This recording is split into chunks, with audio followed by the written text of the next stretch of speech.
Je m'appelle Paulina. C'est le joli nom qu'on m'a donné à ma naissance, en Lettonie.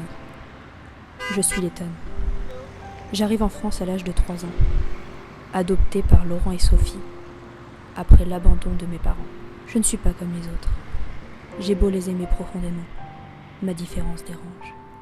Mes vêtements, mes musiques, mon amour des filles, je le paie très cher. Un jour, à l'aube de mes 17 ans, un jour, plus douloureux que les autres, j'en ai eu assez.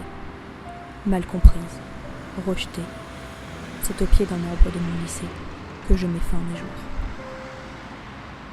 Bonjour à tous et bienvenue sur C17. Nous sommes à l'entrée de la ville de La Rochelle car c'est la journée de la lutte contre le harcèlement scolaire et comme tous les premiers jeudis du mois, nous retrouvons Laurent Cotin et son épouse Sophie qui militent depuis 2018 suite au décès de leur fille à travers leur association. Bonjour à tous les deux. Bonjour Laurent.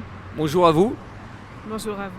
Alors, où en est-on, Laurent, de cette lutte contre le harcèlement scolaire, car vous êtes, bien sûr, on vous retrouve tout le temps, tous les jeudis, et fidèle à cette cause?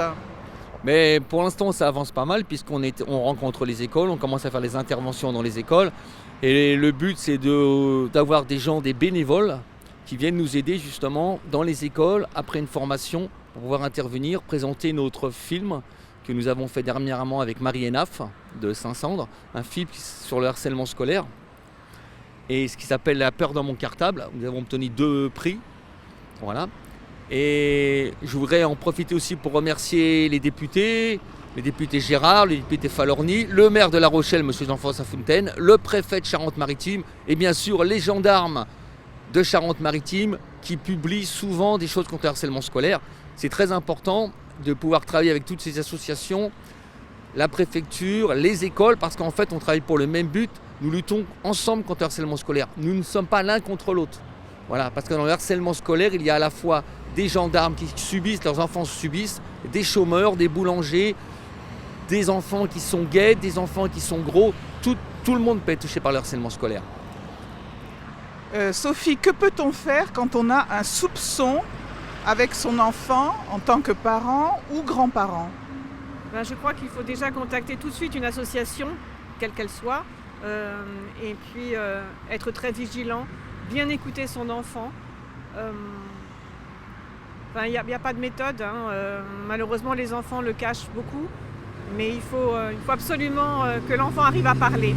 Et il faut lui en parler tout petit, il faut lui dire que ça existe, alors sur différentes manières, mais il faut vraiment en parler à nos enfants et il faut qu'ils parlent à quelqu'un. Si ce n'est pas à leurs parents, que ce soit à quelqu'un d'autre, c'est pas grave, mais il faut qu'ils en parlent. Quel est le rôle des établissements scolaires?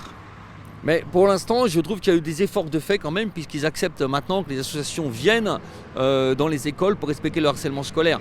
À un moment donné, je comprends que les écoles ne voulaient pas à une époque, mais maintenant, c'est vrai que ça s'ouvre.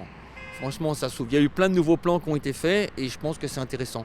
C'est vrai qu'on a encore quelques difficultés à rentrer dans les écoles parce qu'il faut les autorisations.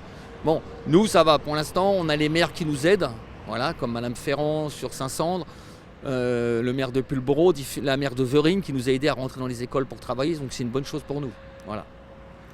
Merci à tous les deux. On continue bien sûr la lutte contre ce harcèlement scolaire qui est un fléau et puis on est tous avec vous et merci beaucoup. Merci à vous et je voudrais aussi en profiter pour remercier tous les amis motards qui luttent aussi contre le harcèlement scolaire, les Riders Famille 17, tous les copains motards du sud de la France qui interviennent dans les écoles et qui vont chercher les enfants qui subissent le harcèlement scolaire en moto à l'école. Est-ce qu'on peut les contacter facilement, ces motards? Oui, sur tous les groupes contre le harcèlement scolaire, il y a toujours un groupe de motards qui agit. Merci Sophie, merci Laurent. À bientôt sur C17 et toujours en direct.